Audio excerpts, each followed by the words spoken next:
நான் பேசுறது அவர் பேச முடியுமா? பேசுனா கூட்டணியில் வைப்பாரா?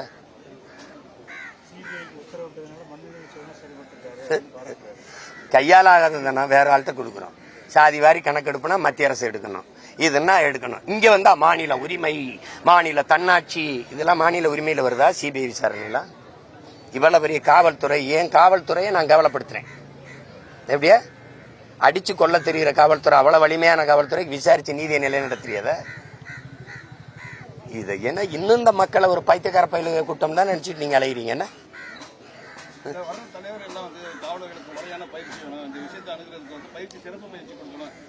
ஆமா, இத்தனை அடியில கொல்லக்கூடாது, 40 அடியெல்லாம் ரொம்ப அதிகம், ஒரே அடியில கொல்ற மாதிரி பயிற்சி கொடுக்கணும்ன்றீங்க.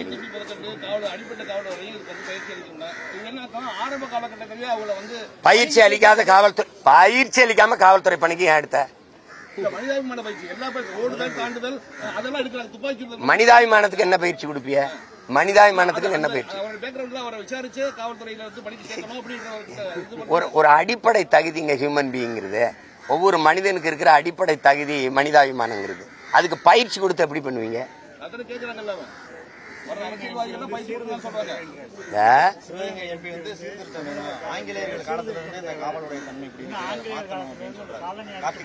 அதை நான் வரவேற்கிறேன். நீங்க தானே 60 ஆண்டுகால விடுதலை பெற்ற 78 ஆண்டுகால இந்தியாவை அரை நூற்றாண்டுகள் ஆண்ட பெருமக்கள் யாரு? சீர்திருத்தம் பண்ணாம என்ன சீப்பூச்சி சீவிட்டு இருந்தில? ஏதோ அது தோன்றத பேசுறது. சீர்திருத்தம் செய்ய வேண்டும், யாரு செய்யறது? சீமானா அதிகாரத்தில் இருந்தது யாரு? நான் சொல்லணும் அது சரி பண்ணுங்க அப்படின்னு. சரி செய்யக்கூடிய இடத்துல இருக்கிறோம், சரி பண்ணுங்க அப்படின்னா எப்படி? சீர்திருத்தம் செய்யணும்னு சொல்ற நீங்க சீர்திருத்தம் செஞ்சிருக்கணும். நீங்களே எங்களோட சேர்ந்து சீர்திருத்தம் பண்ணணும் பேசிட்டு கூடாது. முதல்ல குற்றவாளி யார் முதல்ல உத்தரவு பிறப்பிச்சது? அதை வெளியில சொல்லுங்க. உங்களுக்கு நான் ஒவ்வொரு கேள்வியா கேட்கிறேன். ஆம்ஸ்டாங் தம்பியை கொன்னுட்டீங்க, கொல்ல சொன்னவே யாரு? உண்மை குற்றவாளியை மறைக்கிறதுக்கே நீங்க நடவடிக்கை எடுத்துட்டே இருக்கீங்க. இப்ப இந்த காவலர்களா வந்து அடிக்கல இல்ல, இந்த காவலர்களா முடிவெடுத்து தம்பி அஜித் அடிச்சு கொண்டிருக்க முடியாதுல்ல. யாரோ ஒருத்தர் சொல்லியிருக்கணும்ல. அவர் யாரு? அவரை சொல்லு. ஓ இவர் தானே அதுன்னு சொல்லு. நீ அவரை உயர்ந்த பதவியில் அந்த அதிகாரியை உட்கார வச்சுக்கிட்டு இவனை உடுத்துக்கு உள்ள போட்டு எங்களை ஏமாத்திக்கிட்டு, இது எல்லா குற்றத்திலும் நடக்குதா இல்லையா? தூத்துக்குடியில இருந்து எல்லா சம்பவத்திலும் இருக்குதா இல்லையா? சொல்லுங்க. அப்போ மதுரை உயர்நீதிமன்ற அதனாலதான் ஆளுங்கட்சி எதிர்கட்சி மாறி மாறி குற்றச்சாட்டு வச்சுக்கிறதுக்கு பேர் தான் ஆளுங்கட்சி எதிர்கட்சி. உண்மையின் பக்கம் நிக்க முடியுமா? நீங்க இந்த கொலையை பேசுனா அந்த ஜெயராஜ் பெனிக்ஸுக்கு அவர் போவாரு. உங்களுக்கு விளங்குதுன்னு நினைக்கிறேன். நீங்க இதை பேசுனா தூத்துக்குடி துப்பாக்கி சூடுக்கு போவாங்க. நீங்க அண்ணா பல்கலைக்கழக பாலியல் வன்கொடுமைன்னா அவங்க பொள்ளாச்சிக்கு போவாங்க.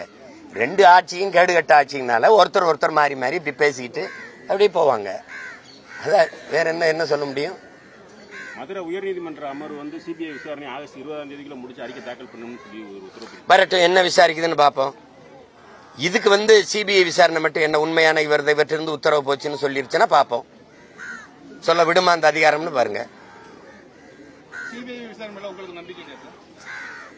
நான் கேட்கறதுக்கு பதில் சொல்லுங்க. இதுவரை எத்தனை வழக்கு சிபிஐக்கு கொடுக்கப்பட்டிருக்கு?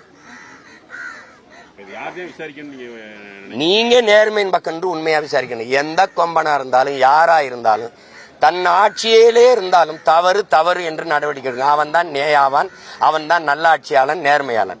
குற்றம் தான். எங்க தாத்தன் காமராஜ் தன் பேரன் அவன் தன்னுடைய தங்கச்சி மகன் ஒரு கொலை வழக்கில் சம்பந்தப்படுறாரு அப்படின்னோடனே அம்மாவை கொல்லி வச்சுட்டு இருக்காரு. அப்ப ஜவஹரை கைது பண்ணியாச்சான்னு கேட்கிறாருல. எப்படி கேட்கிறாரு? ஜவஹரை கைது பண்ணியாச்சான்னு. யார்கிட்ட? எங்க ஐயா கக்கன்ட்ட. ஐயா அது தங்கச்சி மகன், தங்கச்சி மகன்னா வெற்றிவேலா கக்கன். எப்படி சொல்றாரு? தங்கச்சி மகன்னா வெற்றிவேலா கக்கன்றப்ல. தங்கச்சி மகனா இருந்தாலும் குற்றவாளி தான். அப்படி நடவடிக்கை எடுக்கிற தலைவன் தான் தமிழ்நாட்டுக்கு தேவை. நீ குற்றவாளியை மறைச்சிட்டு ஒவ்வொரு கொலையிலையும் ஒவ்வொரு குற்ற சம்பவங்களையும் எவனே ஒருத்தனை காட்டி சாட்டி அப்படியே முடிச்சு விட்டு போயிடுற. தூத்துக்குடி துப்பாக்கி சூட்ல ஈடுபட்ட அத்தனை அதிகாரிகளும் பணி உயர்வு பெற்றிருக்கார்கள். பணி இடமாற்றம் செய்யப்பட்டு பணி உயர்வு பெற்று வேலை செஞ்சுட்டு இருக்காங்க. எந்த தண்டனையும் வழங்கப்படல. இந்த சம்பவத்தில் நேரடியாக நீங்க முதல்வரை புகார் போடுறீங்களா? இப்ப நான் இப்ப இவ்வளவு நேரம் என்ன கூறிக்கிட்டு இருக்கேன்? நீங்க காமராஜர் மென்ஷன் பண்ணி பேசும்போது அப்ப நீங்க நேரடியா மறைமுகமா முதல்வர் தானே சொல்றீங்க. இப்ப இவ்வளவு நேரம் அவரை தான் சொல்லிட்டு இருக்கேன்.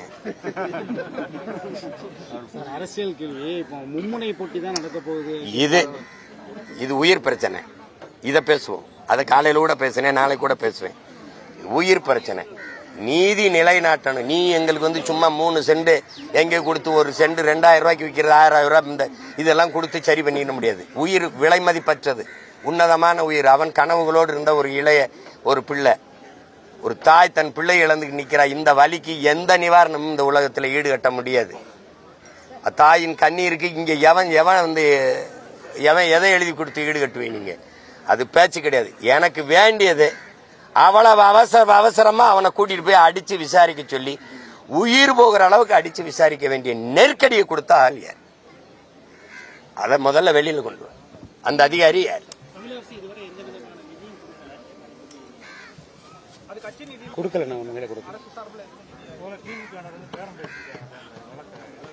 வேற என்ன பேசுவாங்க?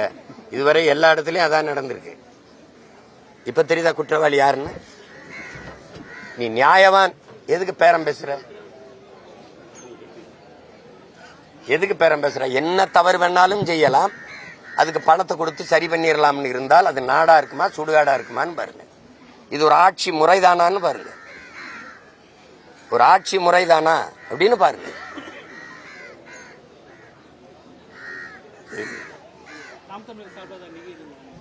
அது என்ன தாய்க்கு மகன் கொடுக்கறதெல்லாம் சொல்லிட்டு இருக்கணுமா? நான் அதை பத்தி கவலைப்படல.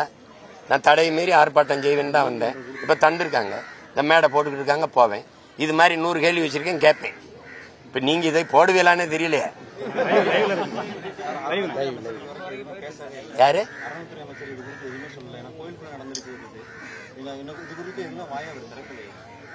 எப்படி திறப்பாரு? அரசு தானே குற்றம் இழைச்சிருக்கு. அரசின் மிக உயர்ந்த அதிகாரிகள் தான் குற்றம் இழைச்சிருக்காங்க. அரசுக்கே தெரியும். அவர் என்ன பேசுவாரு? என்ன பேசுவார்? அவரு பேசுனா அப்புறம் அறநிலைத்துறை அமைச்சர் மீதி இருக்கிற 6 மாசம் இருக்கிறதா இல்லையா? நீங்க அவர் வேலையில விளைவிக்கிறீங்க. எங்க அம்மாவை பார்க்க வர மாட்டால? இது எப்படி இருக்குது? தம்பி இறந்தா என் அம்மா கேட்க மாட்டால? இதெல்லாம் ஒரு கேள்வி. பக்கத்து ஊர்ல இருக்கா, இங்க ஒரு தம்பி இறந்துருக்கான், பாப்பா இல்ல, தாய்க்கு தாய் ஆறுதலா நிக்க மாட்டால? இதெல்லாம் ஒரு கேள்வியா என்ன?